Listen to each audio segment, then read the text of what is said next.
ఆయన తోలారు. దాంతో నేను ఈ స్థాయికి వచ్చాను. ఇప్పుడు నువ్వు తోలావు, ఆయన కూర్చున్నారు ఇంకెక్కడికో ఇద్దరు. అండ్ ఒకటే చెప్తున్నాను బాబాయ్, నువ్వు ఎవరైనా ఏజ్ అసలు నీకు ఏజ్ లేదు అసలు.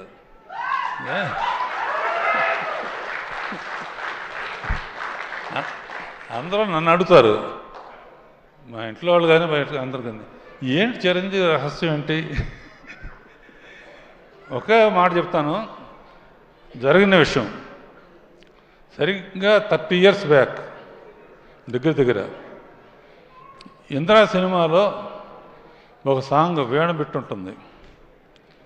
నేను ఏదో ఊరు వెళ్తున్నాను, ఫ్లైట్కి టైం అయింది. ఎయిటింగ్ రూమ్లో ఆ సాంగ్ చూడమని దత్తు గారును వాళ్ళు కవర్ చేశారు. టైం లేదంటే ఆ ఒక్క సాంగ్ చూసేవాళ్ళు. ఆ ఒక్క సాంగ్ చూశాను. ఫ్లైట్ కానీ లేకపోతే తిన్నగా ఇంటికి వెళ్ళిపోయామండి. ఫోన్లో చెప్పాను, నీలాగా డ్యాన్స్ చేసేవాడికి ఎవ్వరు పుట్టరు అని.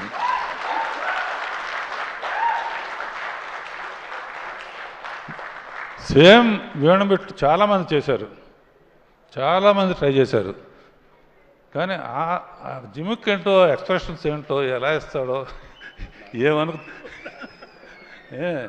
అలా 30 years బ్యాక్ ఎలా చేసావో ఇప్పుడు కూడా ప్రతి మూమెంటు, ప్రతి ఇది.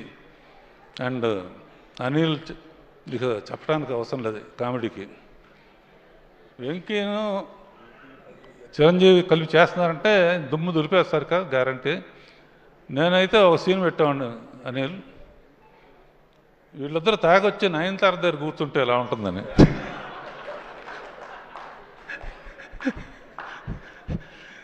సరే, జరిగింది జరిగిపోయింది. సంక్రాంతికి నిజంగా యాక్చువల్గా ఏంటంటే సంక్రాంతి టైంకి ఇండస్ట్రీ చాలా డల్గా ఉంది. డల్గా ఉన్నప్పుడు ఇండస్ట్రీ గబుక్కున హనుమంతుడు అందరూ దెబ్బతిని కినబడిపోతే అనిల్ సైగ చేశాడు. చిరంజీవి వెళ్ళి సంజీవిని తీసుకొచ్చి మొత్తం ఇండస్ట్రీని బతికించాడు. అండ్ ఇది fact.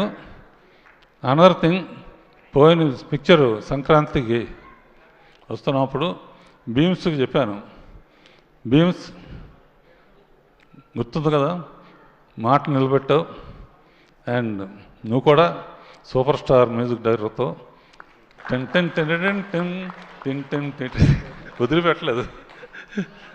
Okay, all the best Saaho and everybody. బాబాయ్, వెంకీ.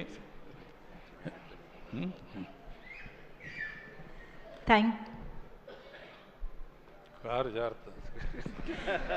నేను అనిల్ గారు ఒక్కసారి ప్లీజ్. నేను ఇందాక ఈ ఫంక్షన్కి మేము పిలవగానే మాకు గెస్ట్లుగా వచ్చిన వివి వినాయక్ గారికి స్పెషల్ థ్యాంక్స్. వినాయక్ గారు is the most closest person నాకు ఇండస్ట్రీలో. నా ఫస్ట్ సినిమా సక్సెస్ అయితే నాకు వచ్చే ఫస్ట్ కాల్ వినాయక్ గారు. Thank you Vinayak sir. అలాగే గురుగారు ఒక్క నిమిషం మీ గురించి ఒక్క మాట చెప్తాను. గురువుగారు నాకు ఫస్ట్ సినిమా నుంచి నన్ను ఎంత బాగా చూసుకుంటారో నాకు తెలుసు. ఆయనకి ఏదో ఒక డెడికేషన్ చేయాలనుకున్నాను. దీంట్లో 2 చేశాను. ఒకటి ఆయన డైరెక్ట్ చేసిన రౌడీ అల్లుడు సినిమాలో బీజిఎంని సినిమా మొత్తం మెగాస్టార్ గారి బీజిఎంగా వాడాను. అంతేకాదు మెగాస్టార్ గారి కార్డు పడేటప్పుడు ఘరానా మౌడు బ్యాక్గ్రౌండ్ మ్యూజిక్ వాడాను. సో ఒక రకంగా మీరు కూడా ఈ సినిమాలో ఉన్నారు మాతో పాటు. Thank you Guruji. అండ్ మీరు కమర్షియల్ సినిమాని మీరు డిఫైన్ చేశారు, అది మేము ఫాలో అవుతున్నాం. That's it. Thank you sir. Super Anil గారు, థ్యాంక్ యూ సో మచ్.